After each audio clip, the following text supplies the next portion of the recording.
Se você se sente chamado, a minha pergunta é, por quem? E você vai dizer, simples, pastor, por Deus. Aí eu vou fazer uma outra pergunta que é aí que você não vai gostar. Me prova na Bíblia.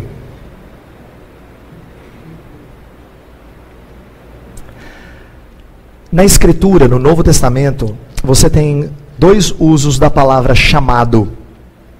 Ou ela se aplica à sua salvação, a ideia de que você foi eficazmente chamado das trevas para a luz, ela usa muito esse sentido. Então a ideia de vocação tem a ver com chamado de salvação. Mas ela tem um outro sentido, em que apóstolos foram chamados por Deus. Paulo fala assim, apóstolo chamado por Deus. Só que apóstolos foram chamados diretamente por Deus. Como profetas foram chamados diretamente por Deus. Eu não me vejo na autoridade para dizer que o seu chamado é idêntico ao do apóstolo Paulo. Ou o meu. Mas pastor, e aquela experiência que eu tive? Eu não nego que Deus possa ter direcionado você para o ministério. Mas agora vem o ensino que eu prefiro. Quando eu perguntar assim, chamado por quem? Você deveria dizer assim, pastor, pela igreja de Cristo. Porque quando a igreja reconhece que você tem os dons do Espírito para aquilo, então você está no lugar certo. Mas ai de você, se a igreja pensa o contrário, mas você diz, mas Deus me chamou. Mas Deus me chamou, estava lá no quarto. Foi um momento lindo de oração. Mas Deus me chamou, horas. Se a igreja de Cristo não reconhece você como sendo uma pessoa habilitada para ensinar a palavra de Deus, a quem Deus deu uma capacidade de fazer com que a palavra de Deus se torne clara para as pessoas, elas sejam edificadas pelo seu trabalho. Se a igreja não reconheceu isso, você ainda não tem lugar no ministério.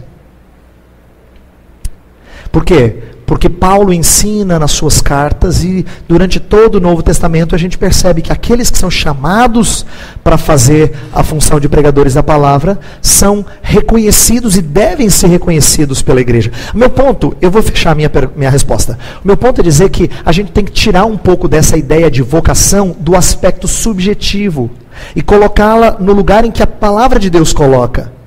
A palavra de Deus fala que Deus concedeu uns para serem apóstolos, outros para serem profetas, outros para serem evangelistas, outros pastores e mestres. Está falando de dons. Deus concedeu uns para serem isto, aquilo outro, falando de habilidades. Pedro, fala lá em 1 Pedro 4, a quem Deus deu o dom de falar, que seja segundo os oráculos de Deus. Está falando de pregadores, de mestres, de gente que lida com a palavra. Se Deus concedeu esse dom, então faça segundo a palavra dele.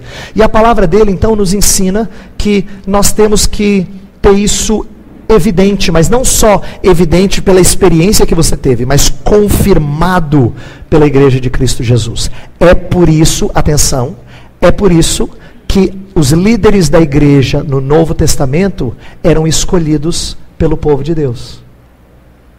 Paulo fala assim, escolhei dentre vós homens idôneos. Quando alguém se sente um líder, na Bíblia tem o nome de presbítero, que é aquele que supervisiona, aquele que almeja o episcopado, ou presbiterato, é o mesmo sentido, aquele que almeja o episcopado, boa obra almeja. O que ele tem que ser? Irrepreensível, apto para ensinar. Mas essas qualidades, para que elas servem? Para que alguém reconheça e diga, é esse que nós vamos escolher. Porque o Novo Testamento sempre coloca os líderes sendo escolhidos, colocados lá pela igreja de Cristo. Então você percebe por que eu estou indo do subjetivo para aquilo que é objetivo? Porque vocação não pode ser uma coisa que só eu vi, ninguém viu, eu experimentei, você confia na minha palavra e eu só mostro que eu estou no lugar errado, mas você diz, mas como é que eu vou fazer isso com o Heber? Ele falou que foi chamado por Deus e eu só erro, e estou no lugar errado, mas diz, quem sou eu para dizer que o Heber não é chamado por... Às vezes na igreja a gente comete esse erro. e não percebe que Deus confirma essas coisas através dessas habilidades, desses dons que o Espírito de Deus nos concede. Então, eu não estou negando, vou fechar dizendo o seguinte, eu não estou negando que Deus possa nos direcionar, nos impulsionar, nos dar desejo de servi-lo no ministério da palavra. Não estou negando isso. Só estou dizendo que isso não basta para você dizer que você é chamado. Você tem que ser convocado pela sua igreja. A igreja tem que reconhecer isso em você. Convocado pela sua igreja para dizer, esse sim, esse é apto para ensinar. Esse sim, esse tem mostrado os dons necessários para exercer liderança.